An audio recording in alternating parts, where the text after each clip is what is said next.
That's a right sunrise, isn't it? It's about 4:30. I've just got up early because I want to go spray some our last field of rape. And that's a picture, isn't it? So peaceful and all. You can hear on wagging up main road. But it's silent. All birds are singing and lovely. Then it gets to 7:30, 8 o'clock and everybody spoils it. Desiccating our last field of oilseed rape. It's been a bit staggered, all our oilseed rape this time. Some we desiccated a week ago. And this is the last walk. And actually our agronomist advised us to leave it a day or two, but at one end of the field pigeons took its toll and it's a lot heavier land and it's far behind, it's a lot further behind than the other end of the field, which is very, very ripe, you know, the pods are brittle, so I don't know, it's a big risk in it. So I've just made the decision to come and do it, just using 3 litres of Roundup Vista, a good quality glyphosate, and pod stick, which does exactly what it says. Sticks the pods together. Bloody awkward tram like this. Catch you never get, so you can just slide by the pole.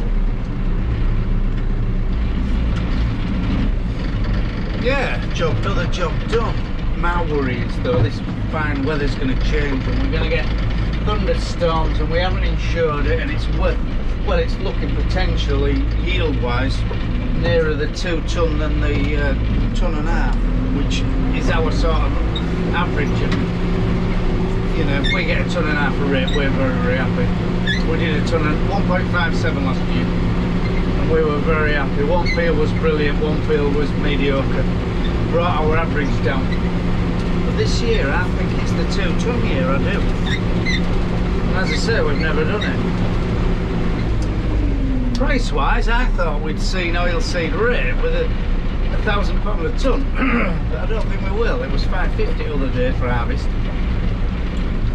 And well, let's hope it goes well. It's a fair trade, isn't it? But the price of nitrogen you could do with a couple of £100 on that, really.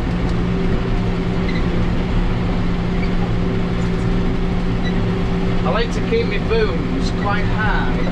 A lot of water volume. We put in shit, I'm running out. We've got half a tram line to do. A lot of water volume, 200 litres.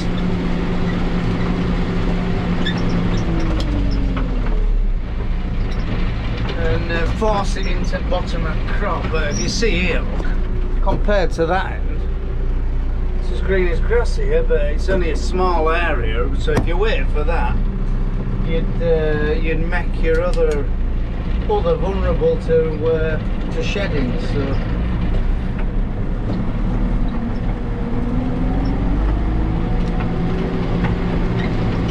got just enough.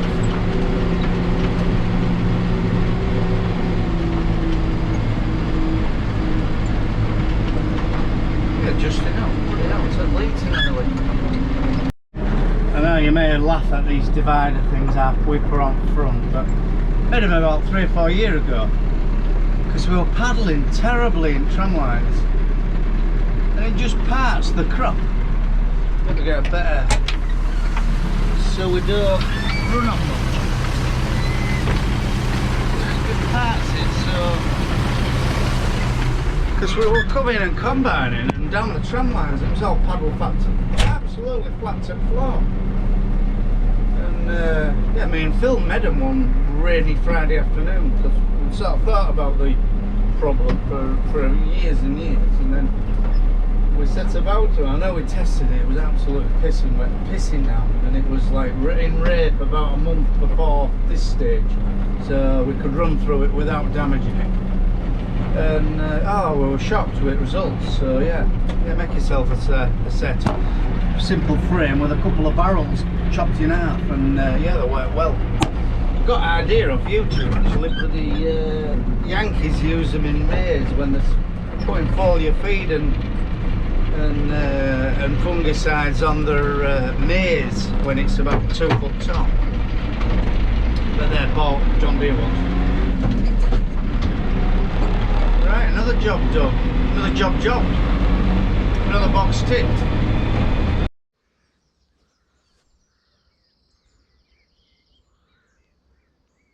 Very content sight. They're all sat chewing their cud, all bunched up. There's a lot of grass though. I mean, well, they're in real good shape, like they aren't losing any ground, but they don't want to be too fat. But I think if there's no talk of rain next fortnight, we'll have to bring some hay for them and give them a bit of supplementary grub, because I don't know, there's not a lot of grass now. It's all burnt off. I mean, this is actually in a low input scheme with elms. They give us X amount because it's got a stream going through it, and you know, we aren't allowed to put any fert, or we aren't allowed to spray it for out, and so we're getting money from that, and they're still grazing it. So I think you have to jump on board with these schemes, you know. Some are a bloody pain in the arse. This insect mix we've done, it's been that dry, hardly any of our seed has grown. So hopefully when it does come wet, it'll go and show a bit of colour for winter. Unless if we get a cess, we could be in bother. I don't know, but what do you do? I mean, you can't make it grow, can you? You're not in charge of nature to make it rain, to make it grow. So I don't know. Not easy. Well, they're a content bunch, these lot. They're getting quieter and quieter now. But look at the size of that one, that little stubby thing in the middle. Look at how fat it is. In fact, they're all in real good order. And there's Warnie. He's starting to get a lot stockier. That you, Warnie. I won't trust him though, I don't know. Other day he just nodded his head at me, and I just thought, yeah, just be wary of you.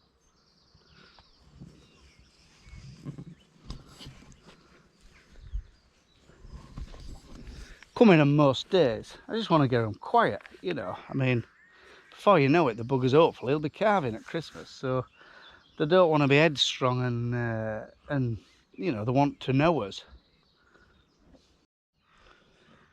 Just having a bit of a walk around a few crops. This is spring barley. We direct drilled it on some real sandy soils, and I aren't convinced whether it's, I don't know, cob mine will tell. It's a fairish crop, but not as thick as where we've ploughed the muck in. What we did here, we just put muck on top and drilled it straight in with mud, and it looked very, very good, but it isn't as thick as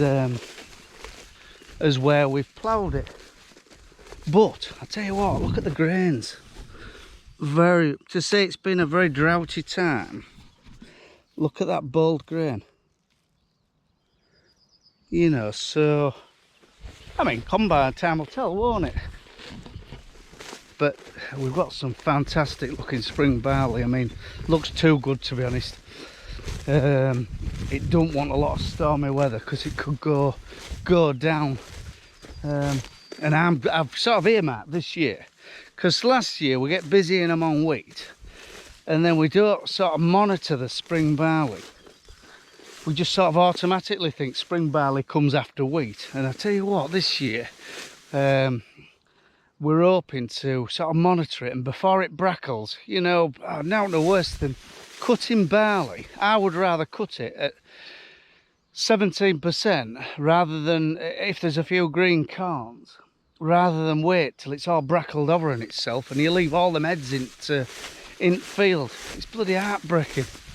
But that can happen in days, you know. It's a good stood up crop, and then all of a sudden it brackles over, and which means basically all the heads end up near the floor. You know, the straw seems to lose its structure, and it snaps the stems, and it's all sort of laid on deck, and it takes them getting up the front of the combine.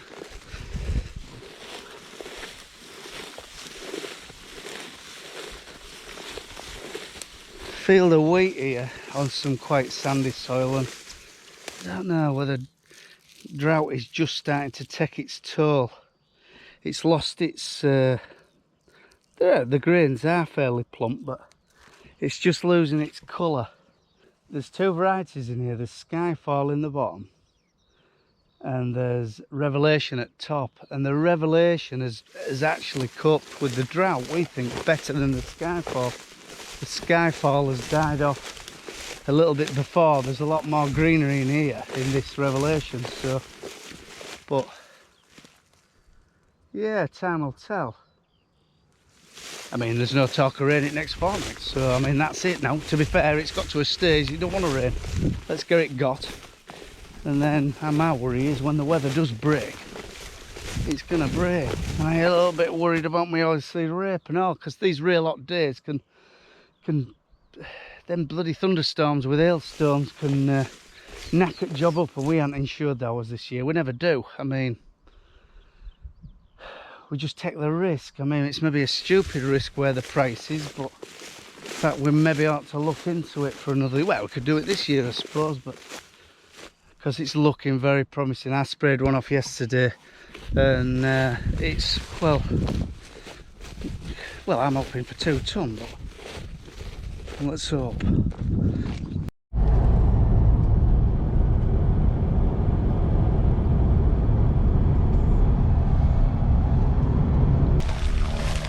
Oh, Mum, can you get me down, please? Oh. We're just on our way to get some parts, and we just saw a lot of smoke. Anyway, someone's lost the field of corn. He's out with discs though. He's disking some brecks, and fire brigade are here. But Christ, there's some standing corn going up in the middle there. You alright, Nicola?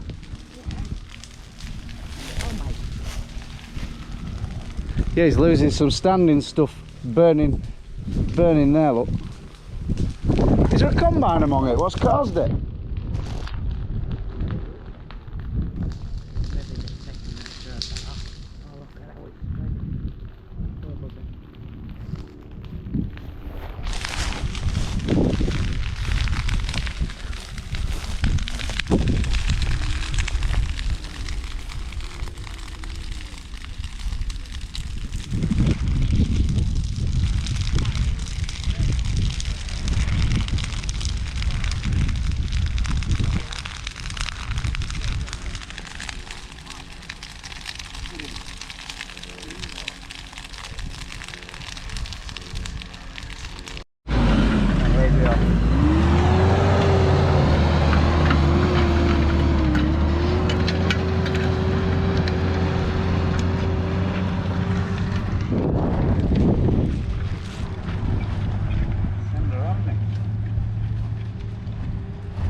Dry now.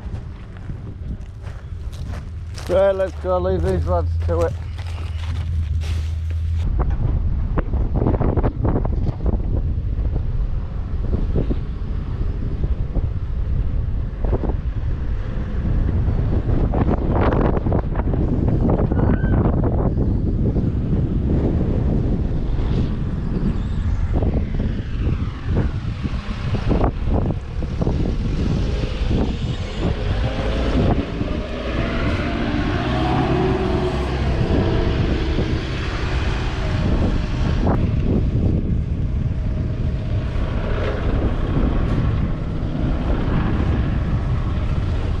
He's keen for his hay, isn't he?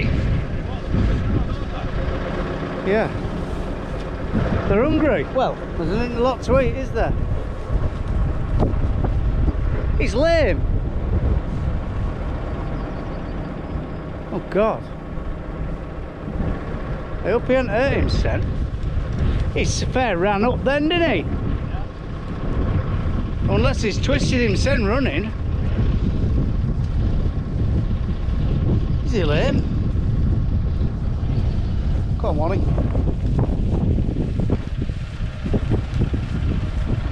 Is he as in me?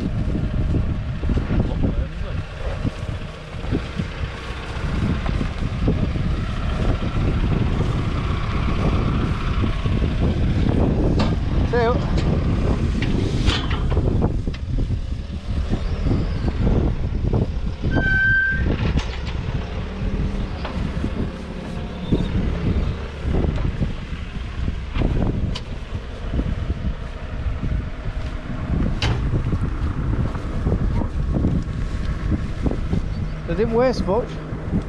How they're going to fare Monday, Tuesday, I don't know. Well, they'll find shade, won't they? Just give it red out for us, York. Fine, they'll just have to find shade, won't they? There's plenty to drink and eat, right? And how are we going to fare? How are we going to fare in 36 degrees heat?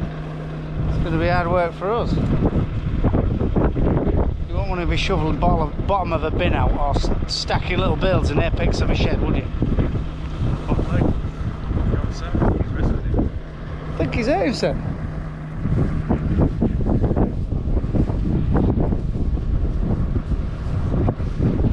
What, he's more his hoof or his leg? Yeah, he's resting his leg there, wasn't it? But there's no swan in it at all.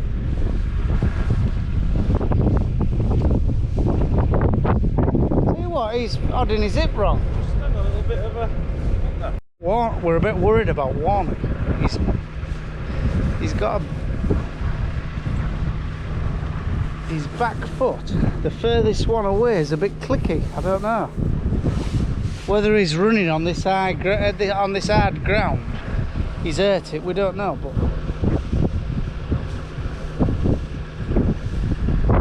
don't want to be replacing him at this early stage. Christ almighty, for what we paid for him. It'd be very expensive beef burgers.